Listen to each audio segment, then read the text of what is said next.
Hello, guys, and here I am with another literary piece of work to discuss with you. It's Derrida's Structure, Sign, and Play in the Human Sciences. First, let us talk about Jacques Derrida. He was a French philosopher at École Normale Supérieure in France, that is Paris. The deconstructive criticism school in American universities drew their inspirations from Derrida. This essay was first delivered as his talk at Johns Hopkins University, Baltimore in 1966.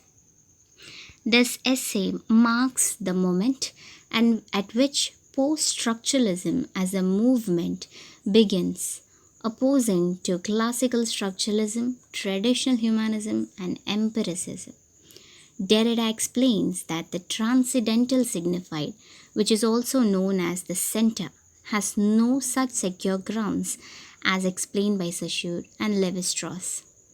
Deconstructive criticism licenses the readers to produce their own meanings out of a text by semantic frame play.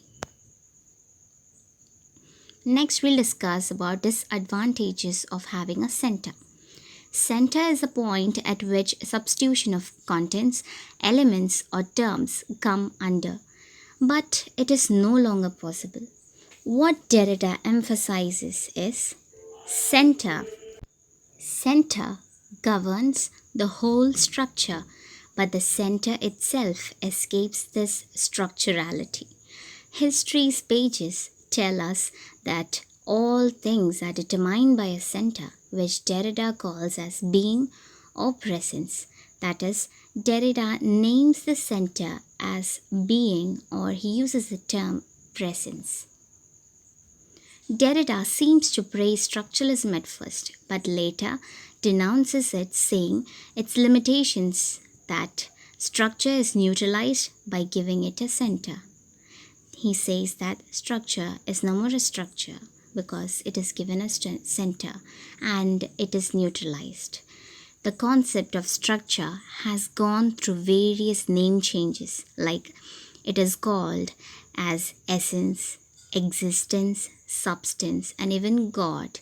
Even God takes a center or a presence or a being in the structure of religion. Next, Derrida criticizes Lévi-Strauss' binaries of nature. You must be knowing what are the binaries of nature. For example, if there is a white, there must be its opposite, black. And if it is light, there must be shadow. If it is light, there must be a darkness. So these are called binaries. So Derrida criticizes these. In addition to the attack on structuralism, Derrida harshly criticizes Lévi-Strauss' universal and cultural norms. These universal and cultural norms have binaries of nature, so that is what is being attacked by Derrida. These binaries encounter a scandal when it comes to incest prohibition. This unconscious center cannot be reached anyway, but by giving it a special mention, you give a structure to it, thereby making it a center.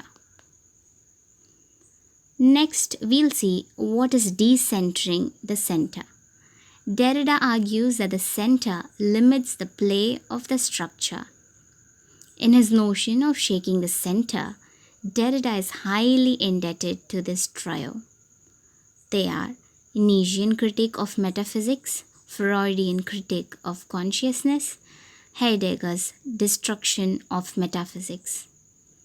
For you to note, critique is different from critic, critic.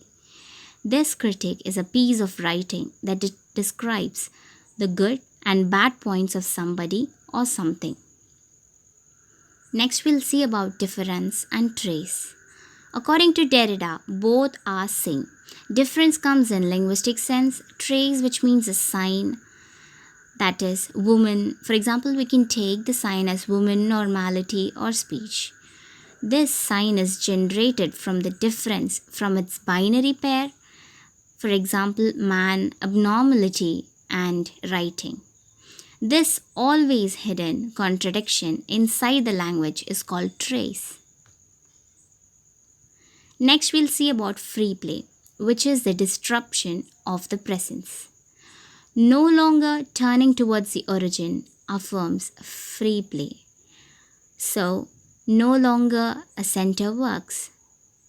Everything's fall apart without a center. But Derrida focuses on this free play. Only if there is disruption of the presence, there will be free play in the structure. This leads to tension with history. Free play stands in conflict with the presence. Free play means ability for new interpretations to emerge from a reading of a text that has a constrained, centered meaning structure. That is, through free play, many new interpretations can come out of a reading of a text. Next, I would like to conclude by saying that Derrida has thought that post-structuralist manifesto with the hope that we proceed towards an interpretation of interpretation, where one is no longer towards the origin, where one affirms free play and tries to pass beyond what is meant to be the structure.